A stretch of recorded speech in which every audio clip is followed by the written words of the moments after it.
Our topic today is a familiar challenge that often holds us back from realizing and unleashing our true potential. By now, you know that self-fulfillment involves both self-care and self-discovery. When you have been doing that, you have been doing that through mindfulness practices such as journaling and meditation, which are great tools and powerful tools to gain more self-awareness. We end up learning our strength, our weaknesses, and our innermost desires so we can best navigate our path. But once you've done all of that, you know who you want to be, what you want to do, what you want your life to look like, or at least you're getting there. But strangely, you were stuck for some reason and cannot seem to take action, or at least fruitful action, to embody your vision. So yes, it's time to confront the obstacles we create in our own minds and find the keys to unlock our boundless potential. If you are in your own way right now,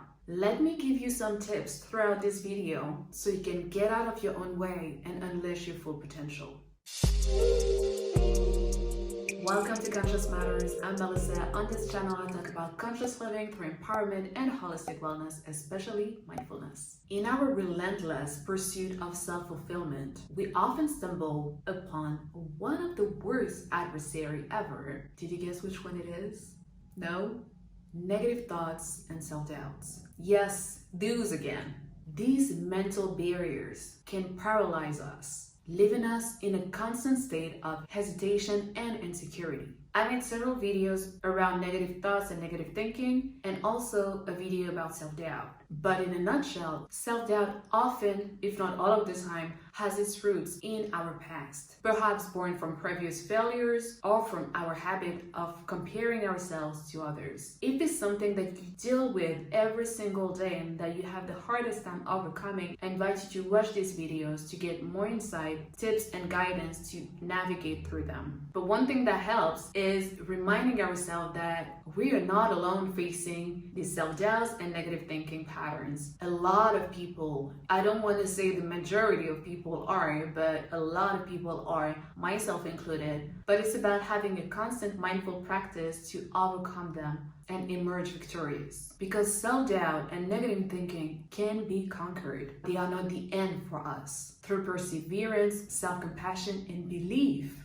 that you are deserving of success, that you're deserving of whatever you're trying to accomplish in your life, or becoming who you want to be, you can shatter the shackles of self-doubt. I'm using the term shackles because it's literally as being restricted and tied down by our own mind that we're not able to take that leap of faith to get us going, even though we have so much inside. Sometimes these barriers are not allowing us to move forward. But when we understand that we can shift our mindset, understanding that all of these thoughts, all of those doubts are a construction of our mind. So if we were able to construct it consciously or unconsciously, we can deconstruct it. So let's go over 8 tips to get out of our own way, to transcend our own mental barriers, to realize our true potential and reach self-fulfillment. So number 1, stop expecting the worst. Expecting the worst is a habit that can actually become a self-fulfilling prophecy. When we constantly anticipate failure or disappointment, we inadvertently create an environment that is hostile for our dreams, our wants, what we've envisioned for ourselves. And then, obviously, since you created in that environment in your mind, and what you think will reflect in your reality, failures and disappointments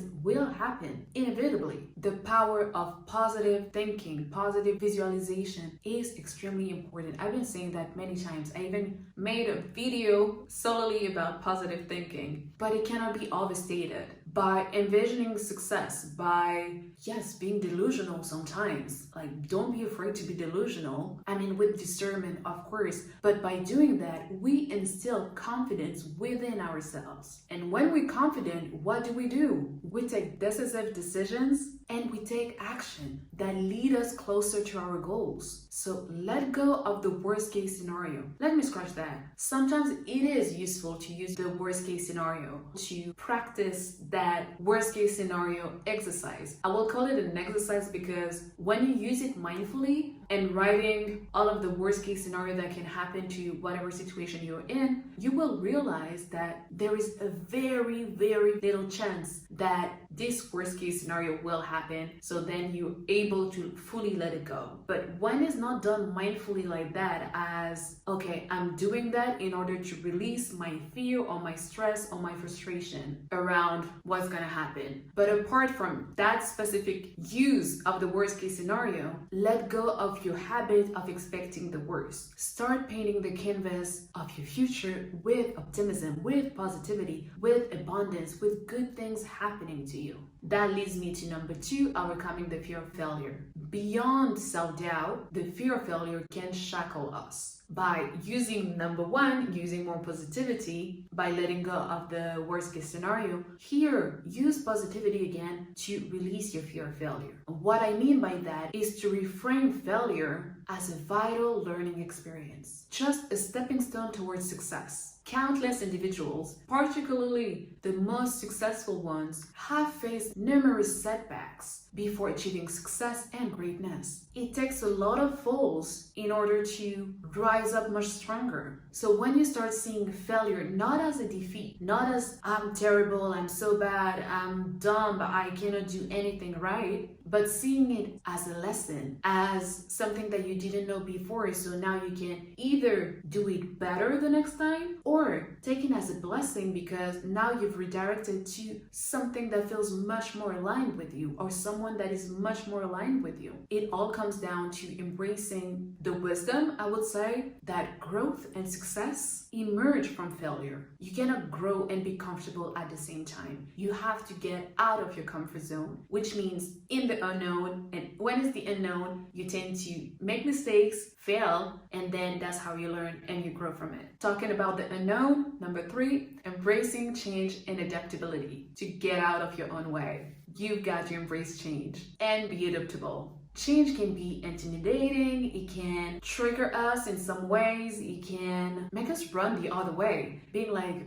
I didn't like my situation, but I got so used to it that then I become comfortable in it. And now I'm afraid to leave comfort. So even though it's not really what I want, at least I'm comfortable. And so many of us are like that. But in truth, growth is synonym of change. It means that you will outgrow situations, you will outgrow people, you will outgrow places. And that's where you have to make use of your growth mindset. I made a video about growth mindset, moving from the stuck mindset to the growth mindset. But essentially, here, to get out of your own way by embracing change and being more adaptable, using your growth mindset means trusting yourself and having the belief that your abilities, your past experiences, that your vision and where you put your heart into can be developed with time. And that empowers you to transcend your own limitation, seize new opportunities. First of all, to see new opportunities, because sometimes when we not open to change, we figuratively closing our eyes to what is around us and we don't even see the opportunities that are around us, handed to us, because we are in this fearfulness state of mind. But having that growth mindset will empower you to see the opportunities, seize these new opportunities, and finally transcend your own limitations to making you get out of your own way. Number 4, stop being too hard on yourself.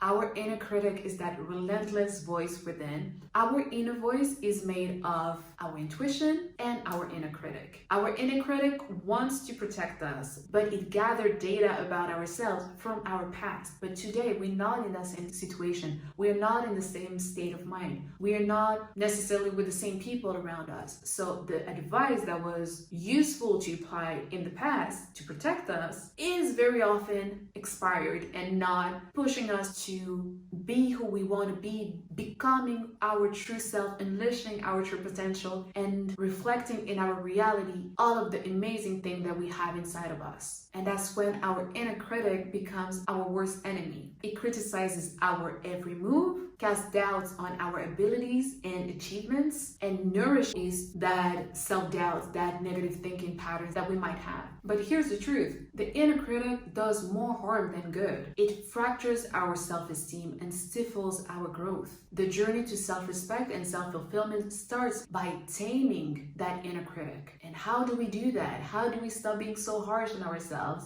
use self-compassion exercises. I made a video about mindfulness practices that can help you with gaining more self-awareness, but also taming your inner critic. You also have the free 5-day self-love challenge on consciousmatters.co, where you can cultivate more self-compassion for yourself in order to not let your inner critic be the boss in your head. So self-compassion exercises, but also positive affirmations, and just the simple act of treating ourselves with the same kindness and care we offer to others. And all of these are tools for inner liberation. So by getting out of our own way, the goal is to get to that self-fulfillment. But remember that the journey towards self-fulfillment is built on the foundation of self-love, not self-criticism. So number 5, to get out of your own way to reach self-fulfillment, is persistence and resilience. The journey towards self-fulfillment, which essentially means finding your true self, which means knowing your true self, embodying your true self, and being able to live a life that is fully aligned with your truest self. A life where you can fully unleash everything that you are, living your dreams and aspirations, and treating yourself with love, compassion, care, respect, worthiness, so you can be fully empowered in your life and becoming the main character of your own life, so you can extend that to other people around you. But that journey is often full of challenges, obstacles, and setbacks. But when you fully committed to yourself, committed to your well-being, committed to your self-development and self-growth, you have to persist. Setbacks are not roadblocks. Yes, they can bring a feeling of defeat. They can tire us down. They can make us doubt ourselves if we don't manage to tame our inner critic. But if we remind ourselves that these failures, these setbacks, these challenges are stepping stones. They are working for us and not against us, to make us sharper, to have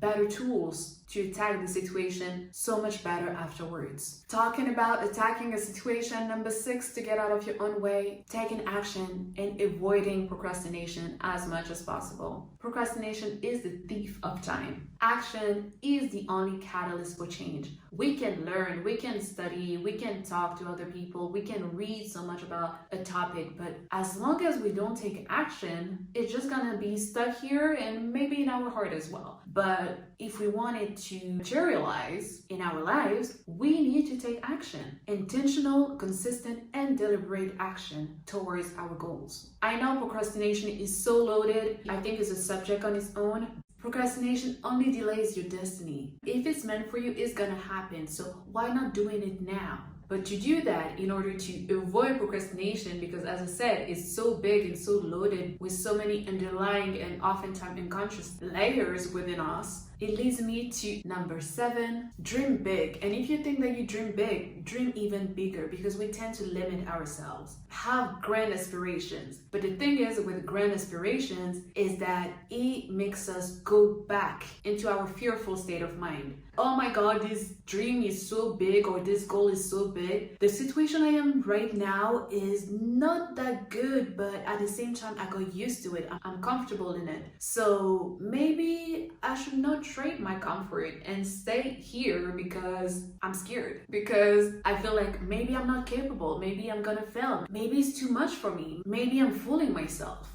But in order to achieve your goal, despite the fear, despite the self-doubt and negative thinking, break down your big goal into manageable steps. And then commit to every single one of these steps, because every single victory for the small steps will eventually build up and participate in your overall progress. Let's say that you want to write a book. Writing a book is such a huge accomplishment, so obviously that can be a little bit scary. I mean, a lot scary, and make you step back and stay in your way instead of getting out of your way and reaching your goal. But what if you would commit yourself to writing 3 sentences every single day? No matter what's happening, just 3 sentences. Eventually, you will finish that book. It could take a year, 5 years, 10 years, 20 years, but one thing that you can be sure of is that that book will be written and finished. instead of starting strong and then giving up on yourself, giving up on that project and that goal. So these smaller achievements fuel your confidence, fuel your journey towards your goals, and propel you forward. So it's great